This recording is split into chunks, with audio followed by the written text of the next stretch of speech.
Bismillahirrahmanirrahim. This is our lesson number 17 in English language course.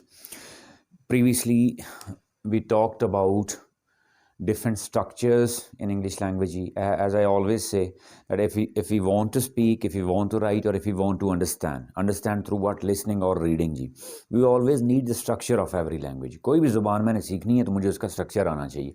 वो structure आप कह लें कि कोई भी लफ्ज़ों का मजमूआ होता है ना, वो लफ्ज़ों को हम जोड़ते हैं तो एक लैंग्वेज बन जाती है. वो लफ्ज़ कह रहे हैं सिम्बल्स ही हैं, बेसिकली साउंड्स ही हैं. ठीक है, अगर उनकी तय में जाया जाए तो कहने का मकसद क्या, हमने स्टार्ट कहाँ से किया था, हेल्पिंग वर्ब और वर्ब से. कि इंग्लिश का ख़ास तौर पे जो स्ट्रक्चर है वो, या मेजॉरिटी ऑफ द लैंग्वेज जो स्ट्रक्चरल लैंग्वेजेस हैं, टोनिक लैंग्वेज को छोड़ के, जिस तरह चाइनीज़ है उसको छोड़ के, ठीक है, स्ट्रक्चरल लैंग्वेजेस में क्या है, वो बेस किस पे कर रहा होता है, उसके एक्शन वर्ड पे. और एक्शन वर्ड कह लें इंग्लिश में, उर्दू में भी इमदादी फ़ेल होता है, साथ फ़ेल होता है इमदादी फ़ेल. पहले वो बेसिक वो जो है वो एक्शन वर्ड क्लियर हो जाएं, उनकी कितनी टाइप्स हैं, उनकी कितनी वैरायटी है.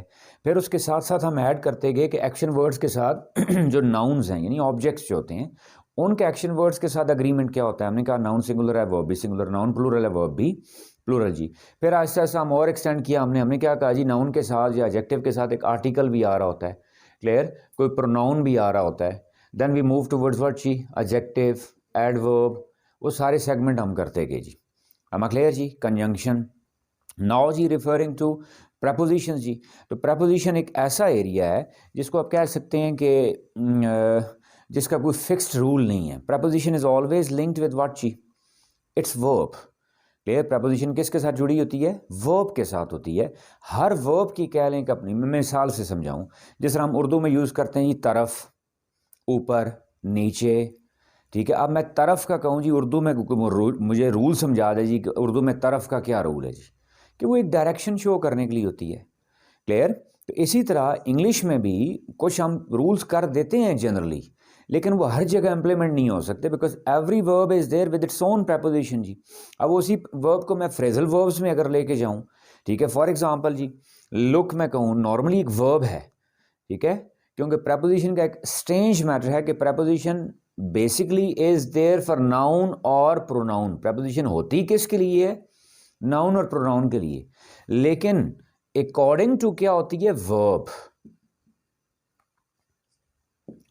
प्रपोजिशन इज फॉर नाउन और pronoun, but according to verb. यानी मैं वर्ब के एलिमेंट प्रपोजिशन से कभी अलग नहीं कर सकता, या मोस्टली अलग नहीं कर सकता, या जो मेनली आप कह लें वो प्रपोजिशन लिंक्ड किसके साथ है, वर्ब के साथ. मिसाल मैंने दी, फॉर एग्जांपल एक लुक है, एक वर्ब है जी. अब इसी के साथ आप वेराइटीज की देखते जाएं. ठीक है, look at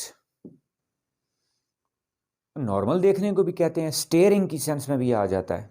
look into investigation के भी आता है कि मामले की तह में देखना जी, इन्वेस्टिगेट करना जी, रिसर्च करना जी. लुक फॉर तलाश करना जी, कोई चीज़ गुम हो गई है उसको ढूंढ रहा हूं मैं जी. लुक डाउन अपॉन, लुक खाली डाउन भी यूज होता है, लुक डाउन अपॉन भी यूज होता है. क्लियर, हिकारत की नज़र से देखना किसी को. अमा क्लियर जी. अब इसमें आप देख लें जितनी भी ये डिफरेंट आई हैं, हम किसी का कोई रूल बना सकते हैं नहीं, किसी की मीनिंग मिक्सअप कर सकते हैं, चीज़ों को आपस में इंटरकनेक्टेड कर सकते हैं. मैं कहूँ जी मैं लुक एट की जगह लुक डाउन अपॉन यूज़ कर लूँगा, नहीं, या मैं लुक एट की जगह लुक फॉर देख लूँगा जी. Am I clear ji? Getting my point? So mean to say that when I'm reading some book, when I'm listening some speaker, we need to focus all the time upon what ji, preposition as it is being used जी. जैसे अहले ज़ुबान, यानी आखिरी हालिस का क्या निकला कि preposition ऐसा सेगमेंट है जैसे अहले ज़ुबान इसको इस्तेमाल करते हैं, हमने भी बस वैसे ही करना है. मैंने आपको उर्दू से मिसाल दे दी कि तरफ है, ठीक है, उसकी तरफ, अगर मैं कहूँ जी तरफ की कोई एक डेफिनेशन करूँ जी, मैं दोस्त की तरफ जा रहा हूँ जी, डायरेक्शन के लिए यूज़ कर रहे हैं ना आप. और इसी को मैं दूसरे जुमले में अब इस्तेमाल कर रहा हूँ कि ये तोहफा मेरी तरफ से जी. अब फिर आप क्या कहेंगे इसको, इज दैट क्लियर. यानी डिफरेंट वैरायटी है ना, ऊपर, नीचे, बीच में, ये जितने भी वर्ड्स हैं उर्दू में क्या हैं, प्रपोजिशंस हैं, ठीक है। और उर्दू में जो भी इनको कहते हैं नन ऑफ माई कंसर्न जी। तो इसी तरह इंग्लिश में भी क्या है, ये प्रपोजिशंस हैं जो कि होती नाउन या प्रोनाउन के लिए हैं, बट अकॉर्डिंग टू वर्ब होती हैं, और वर्ब के साथ नथी किया जाता है इनको, या मैं आसान ज़ुबान में कहूँ वर्ब्स के अकॉर्डिंगली। जितने ज़्यादा आपको वर्ब्स आ रहे हैं जी, ठीक है, उतनी ज़्यादा साथ साथ प्रपोजिशन भी आती जाएंगी। And it is purely from what जी, इनके सीखने का तरीका क्या है, प्योरली लिसनिंग एंड रीडिंग जी, और ख़ास तौर पे रीडिंग जी। एम आई क्लियर जी? मूविंग अहेड जी, today our topic is what जी, नॉन फाइनाइट्स जी, नॉन फाइनाइट्स। बहुत इंपॉर्टेंट एक सेगमेंट है लैंग्वेज का जी,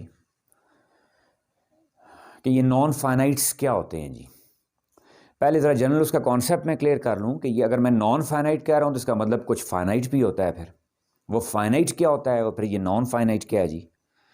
एग्जाम्पल एक लिख रहा हूँ बोर्ड पे, फॉर एग्जाम्पल जी, he goes there to study.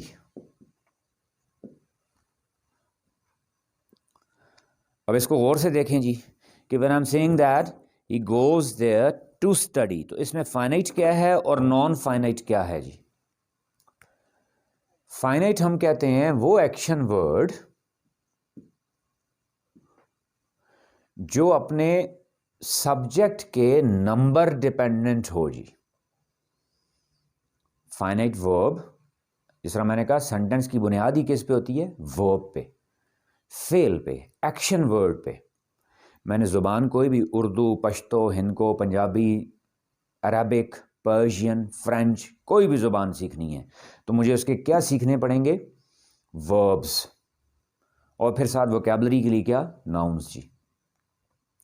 या अगर खाली वोकैबलरी में मैं हज़ार हाल लफ्ज़ रटे मार लूँ, वो किसी काम के नहीं होते जी, जब तक मुझे साथ उसके एक्शन वर्ब्स। हम क्या मोस्टली करते ही क्या हैं, वोकैबलरी पे ज़्यादा फोकस कर लेते हैं, जो वर्ब्स हैं जिनके थ्रू सेंटेंस मीनिंगफुल बनेगा उनको हम क्लियर नहीं करते। अब क्या मैंने क्या कहा, ऐसा वर्ब जो अपने सब्जेक्ट के नंबर डिपेंडेंट हो। सब्जेक्ट का नंबर हम डिस्कस कर चुके हैं, सिंगुलर या प्लूरल, यानी सब्जेक्ट सिंगुलर है तो वर्ब कुछ और होगा, सब्जेक्ट प्लूरल है तो वर्ब कुछ और होगा, ठीक है। और उसको हम चेक किस में कर सकते हैं, सिंपल कोई भी वर्ब है उसको सिंपल प्रेजेंट में ला के चेक कर लें, सिंपल कॉन्टिन्यूस में ला के चेक कर लें, सिंपल परफेक्ट में ला के चेक कर लें, फ़र्क हो जाएगा। यानी इन तीनों में सिंगुलर प्लूरल का फ़र्क पता चल जाता है। अब फॉर एग्जांपल जी, यहाँ असलम था तो क्या हो जाएगा, गोज। पीपल है तो क्या हो जाता, गो। इवन वेंट भी है तो उसको गो में ला के चेक कर लें। विल गो भी है तो उसको गो में ला के चेक कर लें। अगर वो चेंज हो रहा है तो फिर वो फाइनाइट वर्ब है जी। क्या मुराद, ही है तो गोज है जी, दे अगर यहां पे होता तो क्या हो जाता, गो। ही है तो इसके साथ अगर मैं सपोज सिंपल कॉन्टिन्यूस यूज कर रहा हूं तो क्या हो जाता, इज। प्लूरल है तो क्या हो जाता, आर। सिंगुलर है तो क्या हो जाता, हैज। प्लूरल है तो क्या हो जाता, हैव। यानी सेंटेंस में लिखे हुए किसी भी टेंस में है उनको आप इसमें ला के चेक कर लें। फॉर एग्जाम्पल सेंटेंस में लिखा हुआ है जी विल गो, अब मैं इस विल गो को चेक करना चाह रहा हूं कि ये फाइनाइट है या नहीं है, मैं इसको सिंपल प्रेजेंट में कर लूं जी। फॉर एग्जांपल पीछे इसके क्या, ही विल गो, तो सिंपल प्रेजेंट में लाके देखें तो ये क्या बनेगा, गोज। ही को चेंज करूं, दे कर दूं तो ये क्या बनेगा, गो।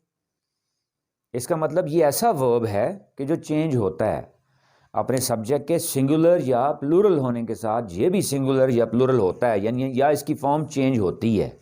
तो ऐसे वर्ब को हम क्या कहते हैं जी, फाइनाइट वर्ब, या मेन वर्ब कह लें, या प्रिंसिपल वर्ब कह लें।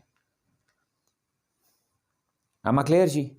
अब तक हम जितनी भी डिस्कशन करते रहे वो सारी किससे रिलेटेड थी जी, फाइनाइट वर्ब। वो जो 24 का हमने स्ट्रक्चर्स पढ़ा था वो किसका था, फाइनाइट वर्ब का। क्लियर? जो may, might, could, should, would, must, ought to, modals के जितने भी हमने पढ़े वो सारे किससे रिलेटेड थे, फाइनाइट वर्ब से जी। am I क्लियर जी? पीछे जितनी भी बातें हमने डिस्कस की, चाहे एडवर्ब में डिस्कस की, एडवर्ब भी जो हम कह रहे थे ना, एडवर्ब अपने वर्ब के लिए इस्तेमाल हो रहा होता है, वो कौन सा वर्ब था जी, फाइनाइट वर्ब। हमने प्रोनाउन का केस कहा जी, वहां पे भी जो साथ अगर वर्ब लिंक था तो कौन सा था, वर्ब। हमने नाउन नंबर की बात की थी जी, कि नाउन सिंगुलर है तो वर्ब भी सिंगुलर होगा। कौन सा वर्ब? Finite verb. यानी अब तक जितनी डिस्कशन हमारी हुई वो किससे थी? फाइनाइट वर्ब से थी, मेन वर्ब से थी। और फाइनाइट वर्ब क्या होता है? जो सब्जेक्ट के सिंगुलर या प्लूरल होने के साथ साथ चेंज हो। लेकिन ज़बान में, इंग्लिश लैंग्वेज में, इंग्लिश के सेंटेंस में एक बहुत बड़ा रोल नॉन फाइनाइट्स का भी होता है जी। किसका? नॉन फाइनाइट्स का भी। अब आपके सामने सेंटेंस लिखा हुआ है, ये पोर्शन क्या हो गया? फाइनाइट। लेकिन अब इसको देखें जरा, टू स्टडी, जिसको मस्तर भी हम कह देते हैं, पढ़ना या पढ़ने के लिए, जाने के लिए टू गो, लिखने के लिए टू राइट, पीने के लिए to drink. am I clear जी? तो यानी क्या मतलब, मुझे इसको निगेट तो नहीं करना चाहिए। अब वो मेन स्ट्रक्चर है, जुमला हमारा पूरा हो जाता है, लेकिन साथ ही एक्स्ट्रा एलिमेंट है थोड़ा, इसके बारे में भी सीख लेते हैं। ये क्या है जी? अब इसमें देखें, इसको नॉन फाइनाइट क्यों कह रहे हैं? आप यहां पे ही रखें या दे रखें, इस पे कोई चेंज आएगा? और से देखिएगा जी, इसको यहां मैंने ही किया तो क्या हो गया था? गोज। दे किया तो क्या हो गया? गो। चेंज हो रहा है ना, फाइनाइट चेंज होता है। अब नॉन फाइनाइट को देखें जी, इस पे कोई चेंज आएगा? नहीं। अब ये क्या है जी? ही गोज है तो फिर भी क्या रहेगा? To study. दे गो है फिर भी क्या रहेगा? To study. यानी पीछे सब्जेक्ट के सिंगुलर या प्लूरल होने से इसकी सेहत पे कोई असर नहीं पड़ता, ये सेम रहता है जी, ये फिक्स्ड है जी। ये क्या है? फिक्स्ड है। वहां जिस तरह आपने देखा ना कि उसको चेंज करने के लिए आपको साथ हेल्पिंग वर्ब चेंज करना पड़ता है बाज़ औक़ात, कि फॉर एग्जांपल इसी को मैं प्रेजेंट कॉन्टिन्यूस में करूं तो ही इज गोइंग है, तो प्लूरल होगा तो क्या हो जाएगा? They are going. यानी सिंगुलर में क्या था? Is going. प्लूरल में क्या हो जाएगा? Are going ji. परफेक्ट में करना है तो सिंगुलर में क्या हो जाएगा? Has gone ji. प्लूरल है तो क्या हो जाएगा? Have gone. चेंज हो रहा है नहीं हो रहा? इसका नेगेटिव करना है तो इसके लिए क्या यूज करेंगे? Does. He does not go. Plural में है तो क्या हो जाएगा? They do not go. Mean to say that this verb keeps changing जी, और this verb is affected by the number of its subject, जिसको फाइनाइट कहते हैं जी।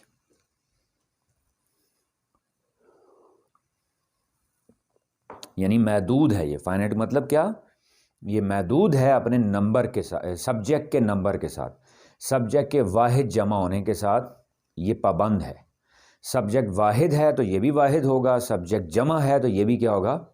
जमा होगा। आसान तरीन ज़बान में समझाने की कोशिश करता हूँ, लेकिन इसकी सेहत पे कोई असर नहीं पड़ता। अब यहाँ मैंने क्या लिखा है? नॉन फाइनाइट जी। इसको नॉन फाइनाइट्स कर दें जी। इसका मतलब ये एक ही नहीं है, एक से ज़्यादा भी है। इसको क्या कह दें आप? Non finites. ये तो क्या हो गया? फाइनाइट। और ये क्या? Non finites. नॉन फाइनाइट्स की अब 3 किस्में आ गई जी। एक को कहते हैं इन्फिनेटिव, ये जो ऊपर लिखा हुआ है जी, ये वाला जी, टू स्टडी। एक को कहते हैं जेरंड, जिसकी एग्जांपल अभी देता हूं जी, और एक को कहते हैं जी पार्टिसिपल। अब पार्टिसिपल कुछ लोग इसको नॉन फाइनाइट्स में नहीं रखते, अलग डिस्कस करते हैं। अलग डिस्कस करें, यहां रख के कर लें जी, मुझे कोई हर्ज नहीं है जी, लेकिन एक लैंग्वेज का एक इंपॉर्टेंट सेगमेंट है, हम उसको भी पढ़ लेते हैं। मैंने कहा यहां बेशक लाइन ड्रॉ कर लें। यानी नॉन फाइनाइट्स में बेसिकली ये 2 आते हैं। कौन कौन से? इन्फिनेटिव और जेरंड। इनको क्या कहते हैं? Non finites. एक कौन सा है? इन्फिनेटिव, और दूसरा कौन सा है? जेरंड। और कुछ लोग तीसरा पार्टिसिपल को भी इसी के साथ रखते हैं, और कुछ कहते हैं कि जी पार्टिसिपल को अलग रखा जाए, वो नॉन फाइनाइट्स में नहीं आता। आता है नहीं आता जी, हम यूजेज पढ़ लेंगे उसका। हम क्लियर जी? अब देखते हैं जी जेरंड कैसे होगा। और अब इसमें एक इंपॉर्टेंट पॉइंट कि नॉर्मल स्पोकन एक्सप्रेशन में, रिटन एक्सप्रेशन में आप इन्फिनेटिव यूज़ करें, जेरेंड यूज़ करें, कोई हर्ज नहीं है जी, कोई हर्ज। यानी इसी जगह, अब यहाँ मैंने क्या यूज़ किया हुआ है, इन्फिनेटिव, इसी की जगह देखें मैं जेरेंड भी लगाता हूँ, देखिएगा मीनिंग पे कोई ख़ास फ़र्क नहीं पड़ेगा, लेकिन अकॉर्डिंग टू रूल, कुछ एक रूल है, हम वो रूल भी पढ़ लेंगे कि कहाँ इन्फिनेटिव यूज़ करना है और कहाँ क्या यूज़ करना है, जेरेंड यूज़ करना है। यहाँ इसी एग्जांपल को देख लें जी, he goes there to study किया था पहले आपने, अब इसको क्या कर लें, he goes there for studying, for studying जी। अब दोनों की मीनिंग देख लें जी, क्या मतलब बनता है दोनों का। वो जाता है पढ़ने के लिए, टू स्टडी इसका मतलब ही क्या है, पढ़ने के लिए, फॉर स्टडीइंग इसका मतलब ही क्या है, पढ़ने के लिए। यानी मैं फिर कह रहा हूँ कि नॉर्मल लैंग्वेज में आप इन्फिनेटिव की जगह जेरेंड यूज़ कर दें या जेरेंड की जगह इन्फिनेटिव यूज़ कर दें, कोई प्रॉब्लम इतनी ख़ास नहीं है। इस्तेमाल में आप कह लें, इसको एंड में रखें, स्टार्ट में रखें, किसी चीज़ का ऑब्जेक्ट बनाएं, कुछ भी करें, ठीक है। मोस्टली जो है दोनों एक दूसरे की जगह चल जाएं। कुछ जगहों पे सेंस नहीं बन पा रही होती, यानी कुछ जगहों पे आप इन्फिनेटिव की जगह जेरेंड करेंगे तो सेंस नहीं बन पा रही होती। Am I clear जी? As I said in the very beginning, a language is a matter of sense. कि लैंग्वेज बेसिकली किस पे बुनियाद करती है, सेंस पे, ग्रामर पे भी नहीं करती। वो वर्ड्स जो सेंस दे रहे हों, the words that make sense जी, that is called language. Nonsense बातों को आप लैंग्वेज नहीं कहते जी।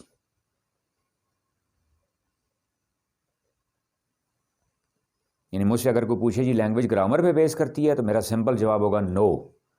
अगर कोई कहे जी लैंग्वेज सेंस पे बेस करती है, तो मेरा सिंपल जवाब होगा यस जी। यहाँ तक मैं क्लियर हो गया जी? कि यानी पहले मैंने क्या सीख लिए कि एक फाइनाइट वर्ब है और एक जुमले का हिस्सा। आपने देखा होगा हमेशा इसमें ये असल सेंटेंस आपका ये है जिसको हम आगे फ्रेजेस क्लॉजेस भी पढ़ेंगे। असल सेंटेंस ये हो गया, लेकिन आपने देखा कुछ ना कुछ आगे साथ जुड़ा होता है, नहीं जुड़ा होता, कुछ मीनिंग्स कन्वे करने के लिए कुछ है, तो उसमें एक जो आगे जुड़ा होता है उसमें एक मेन पोर्शन कौन सा, जिस हमने पढ़ा था एडवर्ब्स भी थे, क्लियर, वो भी वर्ब के साथ एक्स्ट्रा जुड़े होते हैं। अब एक और हम पढ़ रहे हैं, मेन पोर्शन कौन सा होता है, नॉन फाइनाइट्स। अब आपकी लैंग्वेज के सारे चंक्स मिलते जा रहे, नहीं मिलते जा रहे। एक हिस्सा कौन सा है, नॉन फाइनाइट। नॉन फाइनाइट्स में कौन से आगे, इन्फिनेटिव, जेरेंड और पार्टिसिपल। अब देख लिया हमने कि इन्फिनेटिव और जेरेंड को एक दूसरे की जगह यूज कर सकते हैं, लेकिन रूल देख लेते हैं उसके कब और कैसे। लैंग्वेज सेज जी that when your main verb is transitive, जब मेन वर्ब क्या हो, या फाइनाइट वर्ब लिख लीजिएगा इसको, फाइनाइट वर्ब क्या हो, ट्रांजिटिव। ट्रांजिटिव वर्ब कौन सा होता है, जिसका ऑब्जेक्ट हो सकता हो, that can have some object. और तरीका क्या होता है, क्या क्वेश्चन रखते, वर्ब के ऊपर क्या क्वेश्चन रखें, क्या।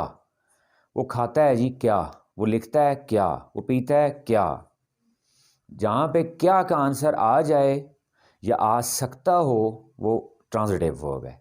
जहां पे क्या का आंसर ना आ सकता हो, वो इनट्रांजिटिव है। फॉर एग्जांपल मैंने पहले जितनी एग्जांपल दी, वो खाता है, पीता है, लिखता है, बोलता है, इसलिए वो सारे क्या थे, ट्रांजिटिव। अब मैं इनट्रांजिटिव की देता हूँ, वो चलता है जी, क्या। जवाब आ सकता है, नहीं। वो हंसता है, क्या। जवाब नहीं आ सकता।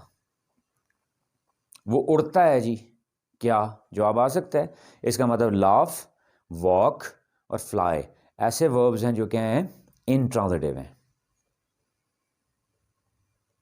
और कुछ ऐसे होते हैं जो ट्रांजिटिव भी होते हैं और इनट्रांजिटिव दोनों भी हो सकते हैं। फॉर एग्जांपल यही फ्लाई एग्जांपल ले लें, अगर फ्लाई से मुराद आप ले रहे हैं उड़ता है, तो फिर ये इनट्रांजिटिव है। और अगर फ्लाई से मुराद आप ले रहे हैं वो उड़ाता है, तो फिर ये ट्रांजिटिव है। फॉर एग्जांपल जी, the pilot flies the jet जी, या फ्लाइज द हेलीकॉप्टर जी, the flies the passenger plane जी। अब इन तीनों केसेस में फ्लाई क्या है जी, ट्रांजिटिव। क्या है, मैं फिर रिपीट कर दूं, फ्लाई से मुराद अगर आप उड़ना ले रहे हैं तो वो इनट्रांजिटिव है, और फ्लाई से मुराद अगर आप उड़ाना ले रहे हैं तो फिर वो क्या है, ट्रांजिटिव। यानी ये मुमकिन है, कोई ऐसे कुरान के हर्फ नहीं है कि जो वर्ब एक इनट्रांजिटिव है तो वो ट्रांजिटिव नहीं हो सकता, या ट्रांजिटिव है तो वो इनट्रांजिटिव नहीं हो सकता। अब इसको वापस वहाँ ले जाएं कि लैंग्वेज कम्स फ्रॉम सिचुएशन। ये डिपेंड करता है किस पे, सिचुएशन पे। अगर उस सिचुएशन में उसका ऑब्जेक्ट हो सकता है तो उसको हम क्या कहते हैं, ट्रांजिटिव। अगर ऑब्जेक्ट नहीं हो सकता तो उसको हम क्या कहते हैं, इनट्रांजिटिव। एम आई क्लियर जी? अब हम क्या कह रहे हैं कि अगर फाइनाइट वर्ब क्या हो, ट्रांजिटिव हो, तो इसके बाद क्या आता है जी, जेरंड। क्या आता है इसके बाद, जेरंड। अब जेरंड बेसिकली है क्या जी, clear? Any verb that performs the role of a noun is called gerund. कोई भी ऐसा एक्शन वर्ड जो नाउन का रोल प्ले कर रहा हो उसको हम क्या कहते हैं, जेरंड। और ये मोस्टली, जो मैं फिर क्या कह रहा हूं, मोस्टली, ये मोस्टली कौन सी फॉर्म होती है, आईएनजी फॉर्म। और कोई भी वर्ब जो एडजेक्टिव का रोल प्ले कर रहा हो दैट इज कॉल्ड पार्टिसिपल जी, उसको क्या कहते हैं हम। एक तो वर्ब की अपनी पार्टिसिपल फॉर्म होती है ना, पास्ट पार्टिसिपल या प्रेजेंट पार्टिसिपल, वो एज ए वर्ब है। वर्ब की थर्ड फॉर्म को हम क्या कहते हैं, पार्टिसिपल, पास्ट पार्टिसिपल। वर्ब की फोर्थ फॉर्म आईएनजी फॉर्म को क्या कहते हैं, प्रेजेंट पार्टिसिपल। लेकिन वो वर्ब है, मैं उनकी बात नहीं कर रहा। वर्ब की कितनी फॉर्म्स होती हैं जी, 1 2 3 4। इसको क्या कहते हैं, सिंपल प्रेजेंट। इसको क्या कहते हैं, पास्ट। इसको क्या कहते हैं, थर्ड फॉर्म को क्या कहते हैं, पास्ट पार्टिसिपल। और फोर्थ फॉर्म को क्या कहते हैं, प्रेजेंट पार्टिसिपल। क्यों, ये पास्ट से बनती है ये वाली, तो इसको पास्ट पार्टिसिपल कह देते हैं। और ये वाली जो है वो प्रेजेंट से बनती है, इसलिए इसको क्या कह देते हैं, प्रेजेंट पार्टिसिपल।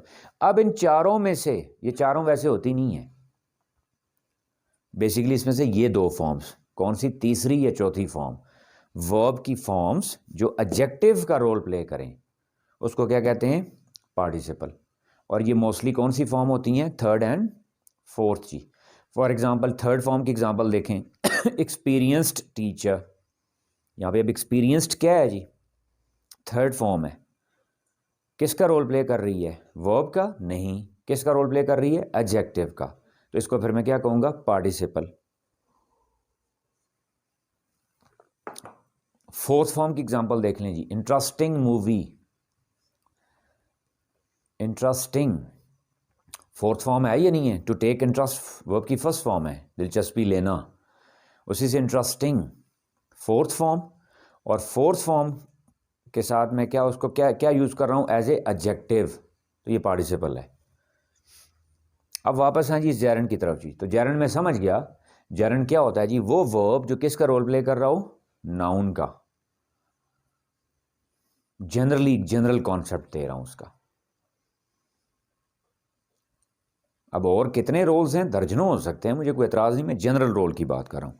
अब हमने क्या कहा जी, जब मेन वर्ब क्या होगा,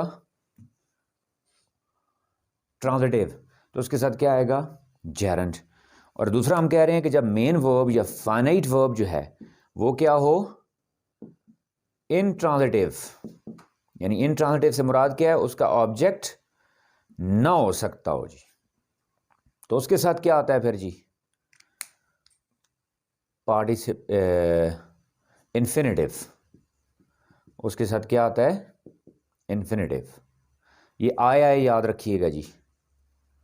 अगर यहाँ इंट्रांजिटिव है तो आगे क्या होगा, इन्फिनेटिव। जिस तरह ये एग्जांपल आपके सामने लिखी हुई थी, he goes there to study. अब अकॉर्डिंग टू रूल मैं फिर कहूँ, फॉर स्टडीइंग फिर गलत है, टू स्टडीइंग क्या है, ठीक है। He goes there to study. इसी तरह दूसरी एग्जांपल अब देखें, अब इसी की एग्जांपल लिख देता हूं, he eats too much to gain weight होगा या फॉर गेनिंग वेट होगा जी,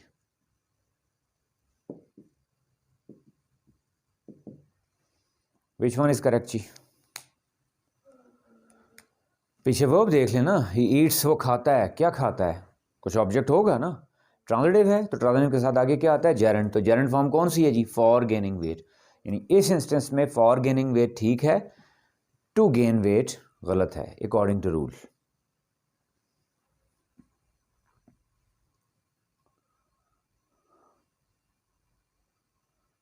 am I clear up here जी।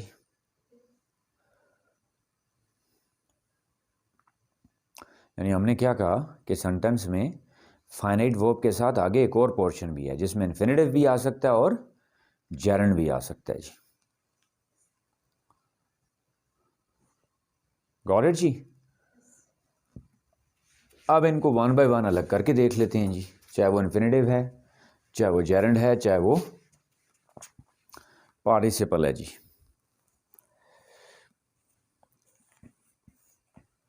पहले इन्फिनेटिव्स देख लेते हैं जी। नॉन फाइनाइट्स में क्या इन्फिनेटिव्स मोस्टली क्या होते हैं जी, टू के साथ।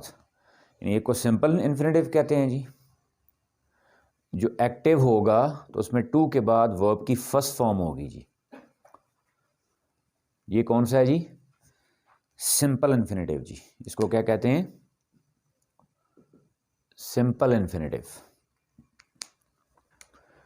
एक्टिव होगा तो टू के बाद वर्ब की फर्स्ट फॉर्म, पैसिव होगा तो टू के बाद बी यूज करके वर्ब की थर्ड फॉर्म। वही देखे मैंने आपको कहा था, चार्ट वाली रूल यहीं आ गया मुड़ के।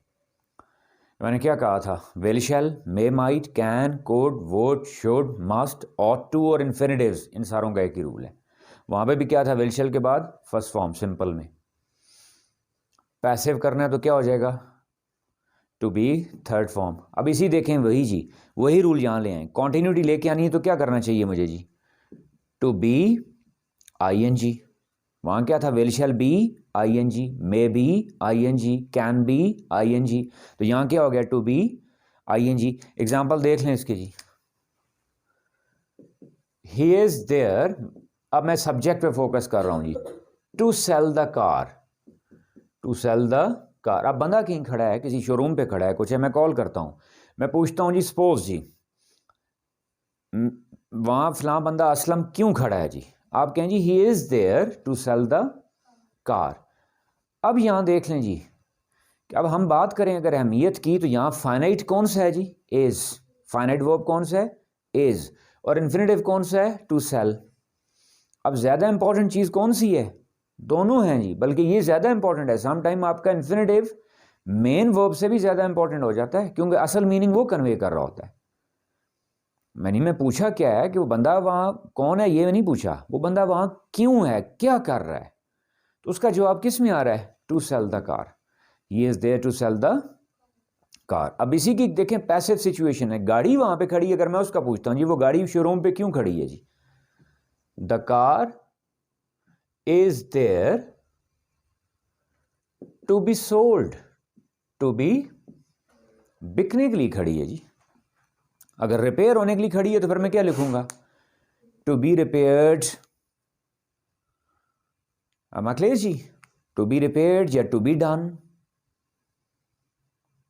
प्योर स्पोकन में क्या यूज करते हैं, टू बी डन जी, यानी ठीक होने के लिए खड़ी है। अब आप नोटिस कर रहे हैं जी, यहां पे क्या है, एक्टिव सिचुएशन। यहां पे क्या है, मैंने उस एक्टिव का पैसे बनाया नहीं है जी, ये पहले गौर से समझ लीजिएगा। मैं एक्टिव का पैसे बना नहीं रहा, मैंने दो सिचुएशंस रखी। एक में बंदा खड़ा था तो मैं उसका पूछ रहा हूं वो वहां क्या कर रहा है, तो आपने क्या कहा जी, he is there to sell the car. फिर दूसरी जगह मैं पूछ रहा हूं गाड़ी वहां खड़ी है, तो गाड़ी क्या क्यों खड़ी है वहां पे, तो आप क्या कह रहे हैं, टू बी सोल्ड या टू बी रिपेयर्ड जी। ये क्या है जी, सिंपल इन्फिनेटिव, यानी इसकी एक्टिव फॉर्म भी आ गई और वैसे कॉन्टिन्यूस फॉर्म देख लें जी, these days you must be studying जी, या यू आर टू बी, यूं कर लें, studying ji.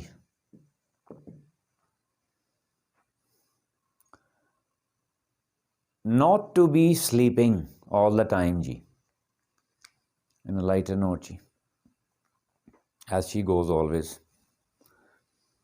You are to be studying. Exams are going on. Am I clear जी? अब देख लें यहाँ पे जी, क्लियर। यहाँ पे क्या कर दिया मैंने, कॉन्टिन्यूस फॉर्म ले आए हैं उसको। इन दिनों आपको पढ़ते होना चाहिए। You are not to be sleeping और you are not to be watching TV. को टीवी देख रहा हूं, मैं इसको क्या कह रहा हूं कि आपको टीवी नहीं देखते होना चाहिए जी, बल्कि आपको पढ़ते होना चाहिए। यानी फिर देखें, ये वही कहने का मकसद कि आईएनजी मैं चार्ट से लेके आया हूं, नहीं आया हूं। तो ये क्या था हमारे पास जी, सिंपल इन्फिनेटिव जी, या इसको प्रेजेंट इन्फिनेटिव भी कहते हैं। क्या कहते हैं इसको, प्रेजेंट इन्फिनेटिव जी। दूसरा आप देख लें जी परफेक्ट इन्फिनेटिव जी। ये क्या था, सिंपल या प्रेजेंट इन्फिनेटिव। दूसरा क्या है जी, परफेक्ट इन्फिनेटिव जी।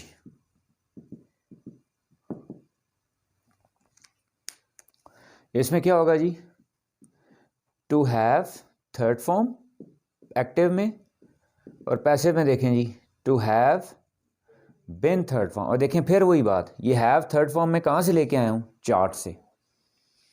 वहाँ पे एक्टिव में क्या था, हैज़ हैव थर्ड, और पैसिव में क्या था, हैज़ हैव बिन थर्ड जी।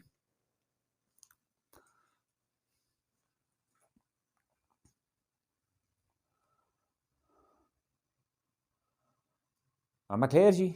और इसके लिए रिकमेंडेड क्या होता है, इसको मोस्टली पास फॉर्म के साथ यूज़ ना करें जी, इसको पास फॉर्म के साथ यूज़ ना करें। मोस्टली ये जिस तरह ऑट टू स्ट्रक्चर है, क्लियर, ऑट टू ऐसे स्ट्रक्चर्स के साथ आता है जी। ये डिपेंड्स अपॉन सिचुएशन जी। फॉर एग्जांपल, या यू ऑट टू, यानी है ऑट टू के लिए पास के लिए भी यूज़ कर सकते हैं, लेकिन सिंपल पास के साथ ना यूज़ करें तो बेहतर है जी।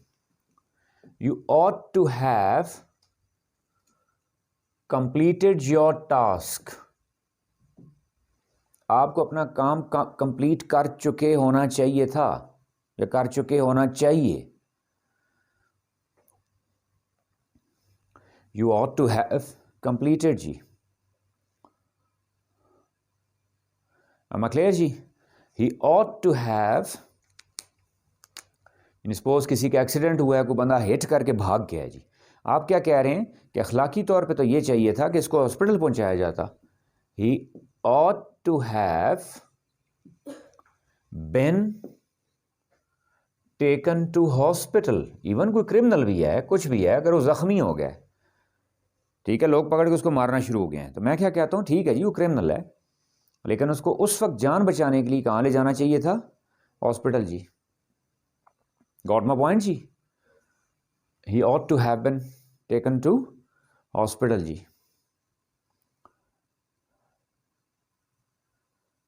गॉट माय पॉइंट जी। ही वांटेड टू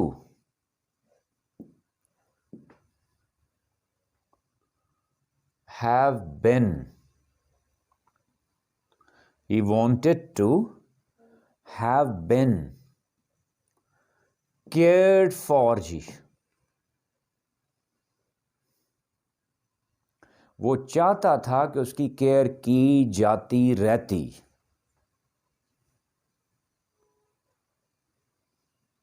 अब ये मैंने क्या यूज किया है जी, परफेक्ट कॉन्टिन्यूस का पैसिव है ये जी। हमने पढ़ा था, नहीं पढ़ा था परफेक्ट कॉन्टिन्यूस का पैसिव जी, चार्ट वाले लेसन में आप दोबारा उसको देख लीजिएगा जी। अब यहां पूरा क्या होगा, he wanted to have been being cared है, लेकिन बीइंग हम यूज नहीं करते। वो चाहता था कि उसकी केयर की जाती रहती जी, मुसलसल लॉन्ग कॉन्टिन्यूटी है जी। अब यहां देख लें मैंने किसका यूज किया है। अब ये परफेक्ट कॉन्टिन्यूटी मैं मेन वर्ब में लेके आया हूं, फाइनाइट वर्ब में लेके आया हूं, नहीं, बल्कि किस में लेके आया हूं, इन्फिनेटिव में। किस में लेके आया हूं, इन्फिनेटिव में जी।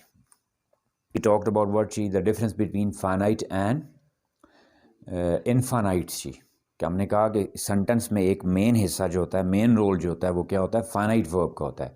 लेकिन सम टाइम हमने इसमें एग्जांपल्स भी डिस्कस की थी कि फाइनाइट से भी ज़्यादा इनफाइनाइट्स अहमियत के हामिल होते हैं। बाज़ वक़्त हम सेंस जो कन्वे कर रहे होते हैं वो फाइनाइट्स के थ्रू भी नहीं होती, किसके थ्रू होती है, इनफाइनाइट्स के थ्रू। जिसमें एक एग्जांपल मैंने दी थी कि that he wanted to have been cared for जी। अब यहाँ पे ही वांटेड इतना इंपॉर्टेंट नहीं है जितना इंपॉर्टेंट क्या है, to have been cared for, या he was there to sell the car.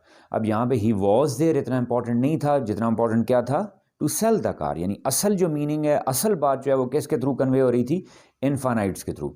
अब हमने फिर उनके डिफरेंसेस पढ़े थे जी, ये काइंड्स डिस्कस की थी कि भाई इनफाइनाइट्स की 3 काइंड्स कौन कौन सी हैं, या 2 मेन काइंड्स कौन कौन सी हैं, इन्फिनेटिव और जरन जी के पार्टिसिपल को भी साथ डिस्कस कर लिया जाता है, लेकिन मेन रोल किसका होता है, इन्फिनेटिव्स और जरन का। यार जो रिप्लेसेबल होते हैं आपस में एक दूसरे के साथ, वो कौन से हैं, इनफाइनाइट्स और इन्फिनेटिव्स या जरन जी।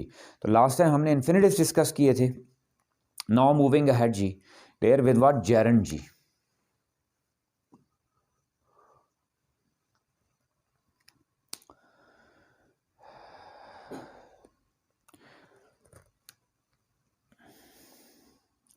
जेरंड हमने क्या कहा था जी, क्या होते हैं basically, a verb performing the role of a noun, और वो मोस्टली कौन सी फॉर्म, प्रेजेंट पार्टिसिपल फॉर्म जी, आईएनजी फॉर्म जी।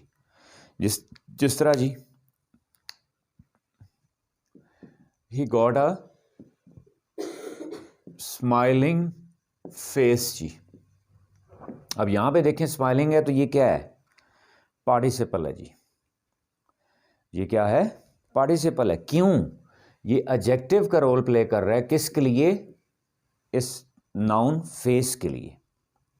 ये चीज़ें मिक्सअप, ये अब क्लियर इसलिए करवा रहा हूँ एग्जामिनेशन पॉइंट ऑफ व्यू से, बच्चों को एमसीक्यूज आ जाते हैं बाज़ का जी। अंडरलाइन वर्ड होता है, हमसे पूछा जा रहा होता है कि ये जेरेंड है या पार्टिसिपल है, तो इसलिए ये फ़र्क समझा रहा हूँ जी, कि मिक्सअप ना हो दोनों। सिंपल रोल है। अब क्या पार्टिसिपल में भी आईएनजी फॉर्म यूज़ हो रही होती है, जेरेंड में भी आईएनजी फॉर्म यूज़ हो रही होती है, क्लियर, और इन्फिनिटिव में भी हो रही होती है। उस इन्फिनिटिव में क्या है, बेयर इन्फिनिटिव्स को छोड़ के मोस्टली टू फॉर्म आती है, वहां पे क्या यूज होता है, टू। इनको मिक्सअप नहीं करना चीज़ों को, कि इन्फिनिटिव की निशानी क्या होती है, टू होता है, बेयर इन्फिनिटिव्स को छोड़ के। हाँ, कुछ इन्फिनिटिव्स हैं, क्लियर, कुछ वर्ड्स ऐसे हैं जिनके साथ, फॉर एग्जांपल ये कैन, कोड, मे, माइट, शाइट, जितने भी हैं, नीड सम टाइम है, you need not go there कहते हैं, you need not to go there नहीं होता। यानी बेयर इन्फिनिटिव्स ऐसे इन्फिनिटिव जिसमें टू यूज नहीं होता, उनको छोड़ के बाकी हर इन्फिनिटिव में क्या होगा, टू आ रहा होता है, इसलिए वो बच्चे आइडेंटिफाई कर सकते हैं वहां पे कि टू आया है तो वो क्या इन्फिनिटिव है। अदरवाइज उसमें कन्फ्यूजन नहीं है। कन्फ्यूजन बेसिकली किस में होती है, जेरेंड और पार्टिसिपल में जी, कि उसमें क्लियर कर लें कि जब वो एडजेक्टिव का रोल प्ले करे, यानी किसी और नाउन के लिए आ रहा हो, अकेला तो पार्टिसिपल आ ही नहीं सकता। पार्टिसिपल ऑलवेज नीड्स व्हाट जी, some noun to refer to, or some noun to qualify, or some noun to attribute, or some noun to predicate। किसी नाउन के लिए इस्तेमाल हो रहा होता है, तो ये क्या है जी, पार्टिसिपल है जी। अब इसी को देखें दूसरा जी, smiling is a good habit. अब यहां पे क्या है जी, स्माइलिंग किसका रोल प्ले कर रहा है, सब्जेक्ट का। तो सब्जेक्ट होता ही क्या है, नाउन, तो इसका मतलब ये क्या है, जेरेंड है जी। प्योर नाउन तो नहीं है स्माइलिंग, स्माइल वर्ब से बना है, स्माइल वर्ब की प्रेजेंट पार्टिसिपल फॉर्म है, स्माइल वर्ब की आईएनजी फॉर्म है। स्माइल का मतलब होता है मुस्कुराना, और नून अलिफ ना जो है वो मस्तर होता है या उससे इसे वर्ब बनता है। गॉट माय पॉइंट जी, smiling is a good habit जी,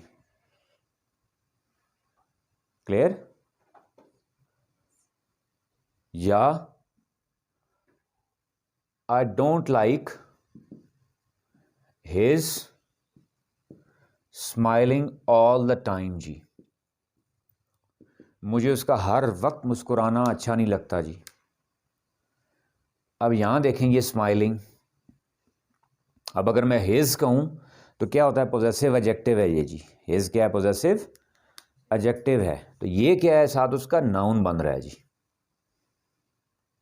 क्या बन रहा है उसका, क्योंकि एडजेक्टिव अभी हम ऊपर डिस्कस कर चुके हैं कि एडजेक्टिव कभी भी अकेला नहीं आता, पार्टिसिपल की फॉर्म में हो या प्योर एडजेक्टिव हो, अकेला नहीं होगा, वो किसी न किसी नाउन के साथ आता है। तो ये एडजेक्टिव फिर किस नाउन के साथ है, ये पॉजेसिव प्रोनाउन भी होता है हिज, लेकिन यहाँ ये पॉजेसिव प्रोनाउन नहीं है, बल्कि क्या है, पॉजेसिव एडजेक्टिव है या डिटर्मिनर है।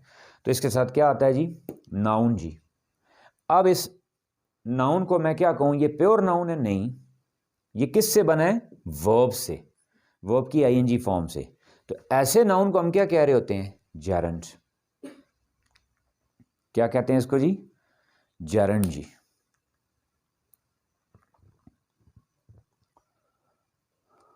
एम आई क्लियर जी। ये एक इंपॉर्टेंट पॉइंट था एग्जामिनेशन पॉइंट ऑफ व्यू से, खास तौर पे बच्चों के लिए। एंट्रेंस टेस्ट एग्जाम है, ठीक है, कोई और एग्जाम है, तो उसमें बाज़ वक़्त वर्ड्स अंडरलाइन दे दिए जाते हैं उनको, उनसे पूछा जा रहा था कि बताएं जी ये पार्टिसिपल है या जेरेंड है या इन्फिनिटिव है। तो इन्फिनिटिव मैंने कहा उसकी पहचान ज़रा आसान होती है कि मोस्टली उसमें इन्फिनिटिव में टू आता है, ठीक है, कुछ वर्ब्स को छोड़ के जिनमें टू नहीं आता उसको बेयर इन्फिनेटिव कहते हैं। बेयर मीन्स न्यूड इन्फिनेटिव या नेकेड इन्फिनेटिव, यानी इन्फिनेटिव विदाउट टू। मैंने एग्जांपल उसकी दी क्या, you need not go there, you need not go there. अब यहां पूरा क्या होगा, you need not to go there, लेकिन टू नहीं लिखते। खास तौर पे नीड वर्ब, अगर मैं हर जगह नहीं कह रहा, मोस्टली जब नीड वर्ब नेगेटिव में आ रहा हो, लेकिन होता है, यूज नहीं करते उसको। अब यहां देखें, मैं फिर आइडेंटिफाई कर सकता हूं इजीली, क्यों, नीड क्या हो गया, फाइनाइट वर्ब, तो ये फिर दोबारा वर्ब आ रहा है ना। एक वर्ब से एक्स्ट्रा वर्ब जब भी आ रहा हो, अगर वो जेरेंड नहीं है, अगर वो पार्टिसिपल नहीं है, तो फिर वो क्या होगा, इन्फिनेटिव।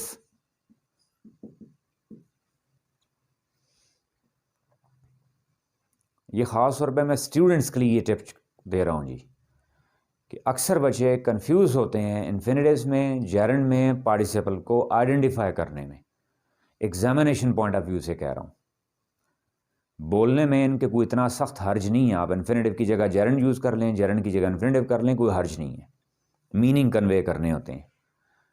लेकिन यहां देख लें जी, अब मैंने क्या कहा, मुझे कैसे पता चला इन्फिनेटिव है, मैंने पहले इसको चेक करूंगा क्या ये पार्टिसिपल बन सकता है। पार्टिसिपल क्या होता है, एडजेक्टिव होता है ना, क्या ये एडजेक्टिव का रोल प्ले कर रहा है कहीं पे, नहीं।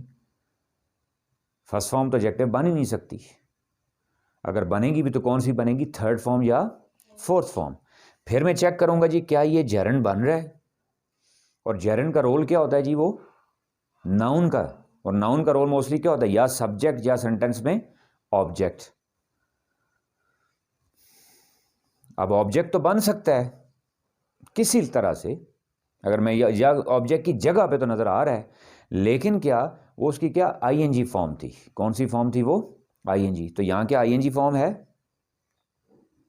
नहीं जी, तो इसका मतलब ना ये पार्टिसिपल है ना ये जेरेंड है, तो फिर क्या है, ये इन्फिनेटिव है। और अब मैं मीनिंग्स में भी चेक करूंगा, तो एक वर्ब क्या हो गया, नीड, मेन वर्ब क्या हो गया, नीड, और एक और एक्शन क्या हो गया, गो देयर, जाना, यानी ये एक्शन वर्ड है। और इन्फिनेटिव भी क्या होता है, एक्शन ही होता है। इन्फिनेटिव भी क्या होता है, एक्शन होता है।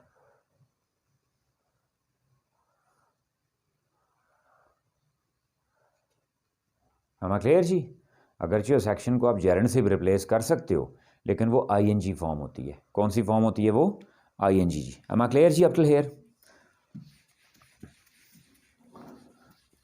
इसी में आप देख लें जी कि जो हमने लास्ट लेसन में डिस्कस किया था कि भाई फाइनाइट वर्ब के बाद अगर फाइनाइट वर्ब ट्रांजिटिव है तो क्या आती है, जेरेंड, और अगर फाइनाइट वर्ब जो है वो क्या है, इनट्रांजिटिव है, तो उसके बाद क्या आता है, इन्फिनेटिव, यानी टू वाली फॉर्म।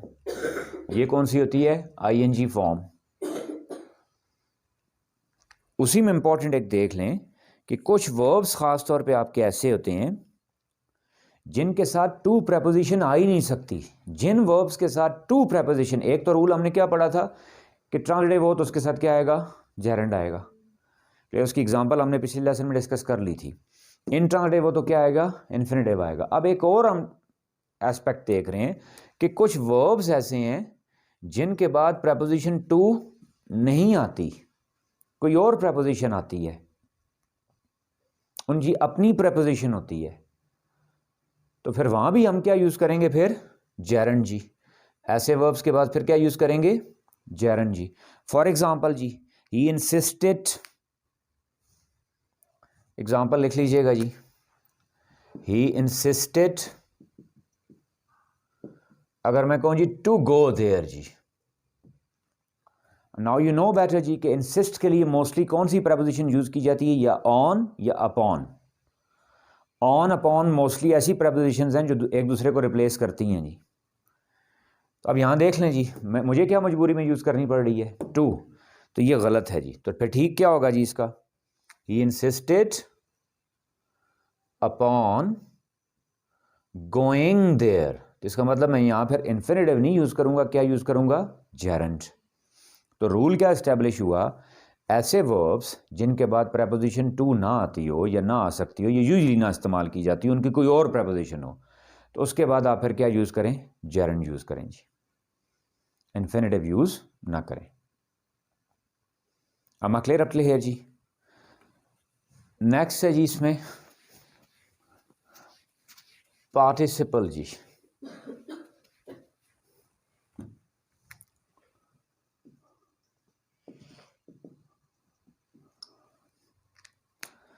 नेक्स्ट इज व्हाट जी, पार्टिसिपल जी।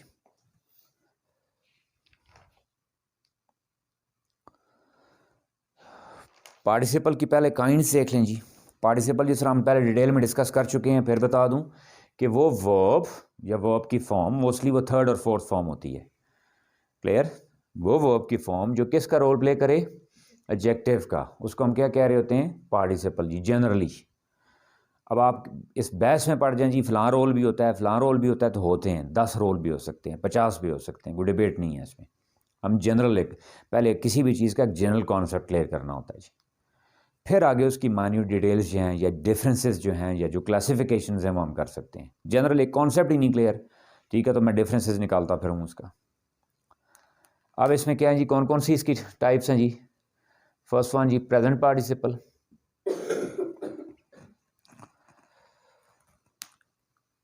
क्लियर, प्रेजेंट पार्टिसिपल कौन सा होता है जी, आईएनजी फॉर्म। दूसरा है जी पास्ट पार्टिसिपल। मैं फिर कह रहा हूं, मैं एज अ वर्ब नहीं डिस्कस कर रहा उसको, as an adjective. Past participle जी ईडी फॉर्म जी। दोनों की एग्जांपल लिख लें आगे जी। Interesting movie, interesting movie. Now this is what जी, एडजेक्टिव जी। दूसरा देख लें जी, एक्सपीरियंस्ड टीचर, एक्सपीरियंस्ड टीचर जी। अब यहां पे जो एक्सपीरियंस्ड है ये वर्ब का रोल नहीं प्ले कर रहा, बल्कि किसका रोल प्ले कर रहा है, एडजेक्टिव का, पार्टिसिपल का। तो इसको हम क्या कहेंगे, पास्ट पार्टिसिपल जी। और तीसरा कौन सा है जी, परफेक्ट पार्टिसिपल भी यूज होता है जी। कौन सा, परफेक्ट पास्ट पार्टिसिपल जी। और उसमें मोस्टली कौन सी फॉर्म आती है जी, हैविंग, और उसके बाद थर्ड फॉर्म जी, हैविंग थर्ड फॉर्म। जिस तरह फॉर एग्जांपल जी, having done my work I left the office, I left the office. जिस तरह आपने स्पोकन इंग्लिश में अक्सर सुना होगा, having said so, having said so. अब वो पार्टिसिपल है, कौन सा, परफेक्ट पार्टिसिपल जी।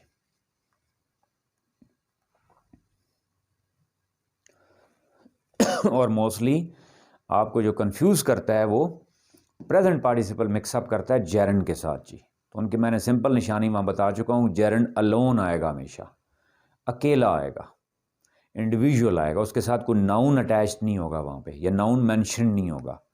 जिसके साथ नाउन मेंशनड आ गया तो फिर वो जेरंड नहीं है, वो फिर क्या है, पार्टिसिपल है जी। आमा क्लियर अप है जी। अब इस पार्टिसिपल के यूजेज से इंपॉर्टेंट जी क्या चीज़ है जी, कि as I when I am saying that this is what जी, an adjective, it must always have some reference जी।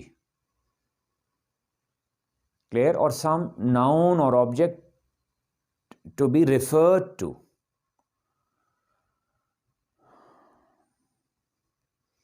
कि हमेशा कोई ना कोई ऐसा रेफरेंस होना चाहिए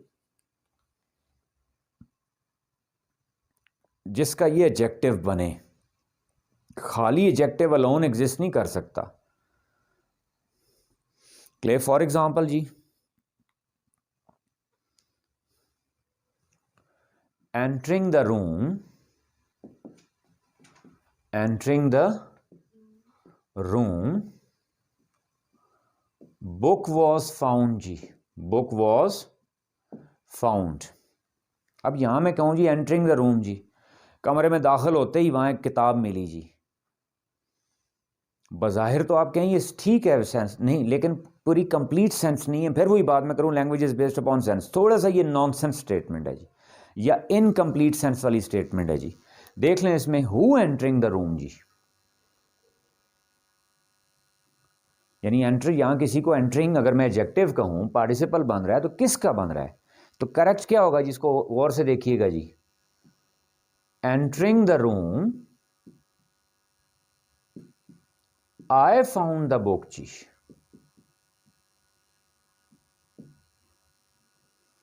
अब देखें जी एंटरिंग पार्टिसिपल बन रहा है किसके लिए, आई के लिए जी।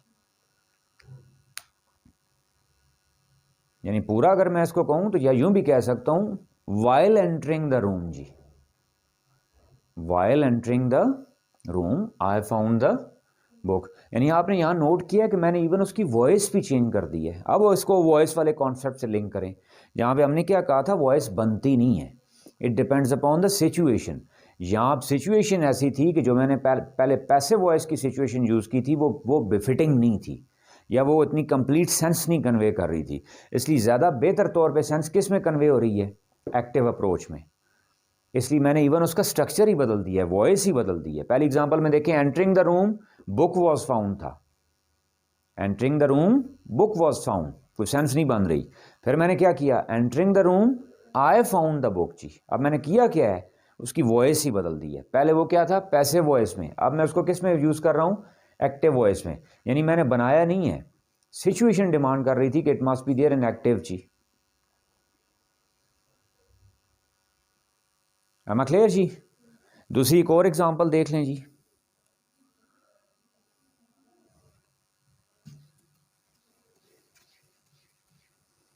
Sitting on the gate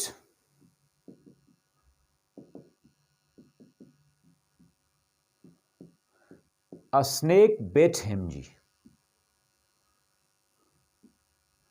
a snake bit him. Gate पे बैठे हुए चौकीदार हैं कुछ हैं, एक गेट पे बैठे हुए सांप ने उनको काट लिया। अब इसी को देखें जी, अगर इसको मैं प्रॉपर करना चाह रहा हूं तो क्या हो जाएगा, sitting on the gate he was bitten by a snake.